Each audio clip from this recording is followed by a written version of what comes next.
Every time we refer to us, we do it from a conviction that there is a part here in you. You somehow has control of everything. Give the name you want. I like to call it conscience, which is the place where God dwells. I always like to make this religious source. Religious discourse comes along with this understanding of psychology, psychiatry. In my brain, there is what we call conscience, which is the place that knows everything about me. In my book, Wherever I Go, Let Your Heart Be There. If you have never read, I recommend you. It is a very cool book. It is a dialogue of a man with his conscience, and consciousness is a child. I wanted to give such a meaning. The child. She has no rodeos. What she knows, she knows. She is not disguised. Of course, then she learns to be disguised. But you, in the first moment of your life, were absolutely honest. You were extremely transparent with what you felt, what you thought. Then people educated me so that you didn't say everything, just say something. So we are disguised as we are being educated. It shouldn't be, but we are polite. I don't say everything I think. I don't say everything I think because it's a smoothness that I try to observe. So I'm Facingio. I didn't like your haircut. Why am I going to say that I did not like your haircut if it does not change anything? Unless I have a lot of intimacy with you and I suggest, look, next time, I don't know what you think about it. But I think your hair gets better that way. And you have all the right to say, the head is mine, the hair is mine, and I have to like. Then you guess the life of someone you love, but we have this part of us that somehow was not contaminated by hypocrisy, the disguises we usually give. We call it consciousness. When this part of us who have the command identifies that something is not well, she sends a message. And how? We have this message. What is the fever of emotional illness? The conflict. If the body, when it gets sick, needs to give us an indication that something is not right with it, a fever, for example, when we are not quite emotionally, the manifestation is called conflict. The conflict is the fever of emotions. Conflict is that reality that puts you an obstacle between what you are and what you are being, the one you are and the one you are being. It may be that the one I am being today has nothing to do with what I am in my essence. So I was assuming things in my life that didn't tell me respect. And because I was afraid of counteracting someone, I was accepting that like mine. I was staying for me. I was assuming.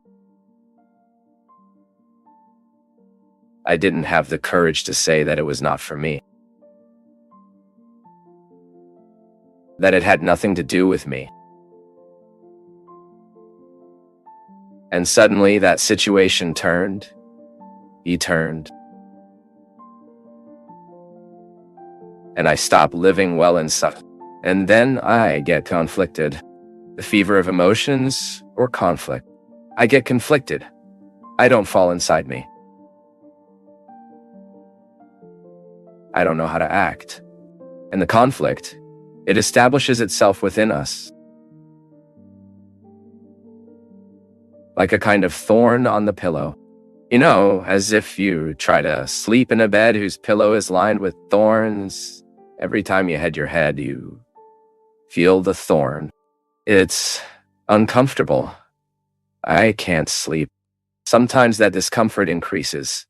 Increasing. And what do I need to do? I need to face. I need to take this pillow and take a thorn by thorn, throw it away, so that the pillow is comfortable again. In emotional life, the same thing happens. Staying in our life structure, and we are living with that, and we are going through the days, and we adapt to it. It's like we adapted to the disease, as if you adapted to fever. No, your body was not created to constantly be feverish. By the way, fever is horrible discomfort. You lose your encouragement. you lose your willingness. You have to take an antipyretic. But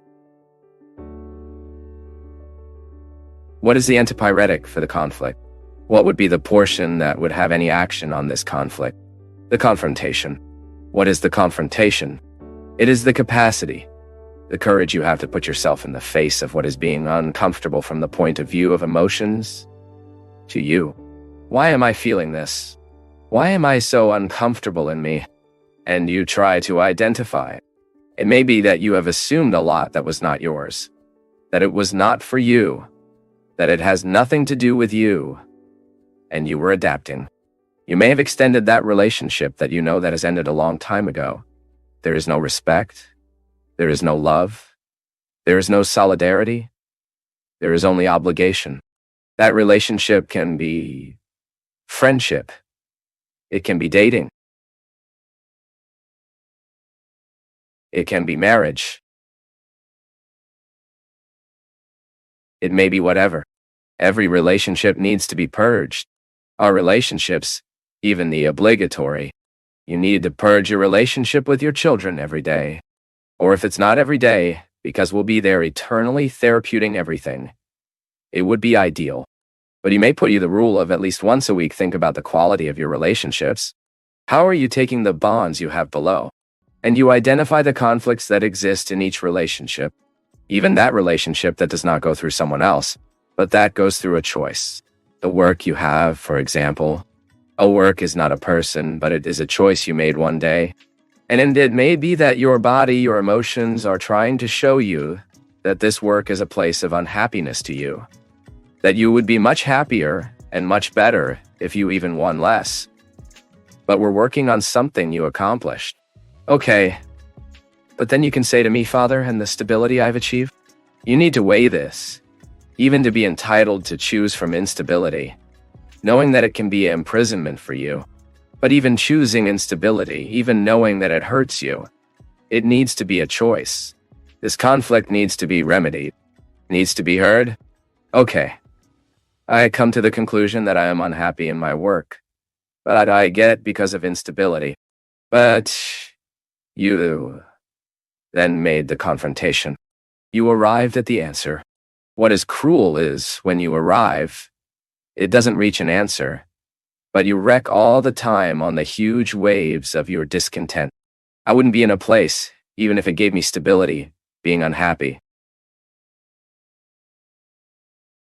But other people have the right to live it. Yes, even to be happy people have the right. And I know that sometimes it is hard to look at this and allow the other to be unhappy. How many times have I wanted to change the heads of the people I love because I wanted happiness for them? They did not want the same time that I needed to somehow be well with the option of not being able to interfere anymore. It's okay. The life is yours. Everything I had to say, I already said. Even I will stop talking so as not to be that unpleasant thing too, to be forever saying the same thing. But from this moment on, he lives his conflict and decide if that's what you want. Then it's good. Even to be unhappy, you have the right. Even being unhappy, you have the right. And I can't interfere with your choice, but it is good that this choice has gone through confrontation. I face my conflicts. I don't leave it for tomorrow. Okay, this tomorrow, my people. I don't need to read literally. Sometimes tomorrow is next month, or after this pandemic. I came to the conclusion that many people already completed this before me. I took this to me as a rule of life, that I can never make an important decision when I am very happy or when I am very sad. Important decisions should only be made when I am in the balance of my emotions. Not so much there, not so much here. To understand me, note. Sometimes I go through difficult times when I want to react immediately, I think, so that I will react to it now. If life is still working. Life is still working. How many things I thought I had an understanding of them, and suddenly I realized that I had nothing, and thought showed me my God, that illusion to mine. Think I had an answer to that and didn't. Sometimes I thought I was seeing the truth. Was not. It was a mistake. Time came and denied it. So, Today I have had a lot of patience with me. A lot of patience I need to have, because otherwise my life will be based on the impulses. I cannot be impulsive. I came to the conclusion that for me, impulsivity puts me in a context of a lot of stupidity, rational stupidity and emotional stupidity.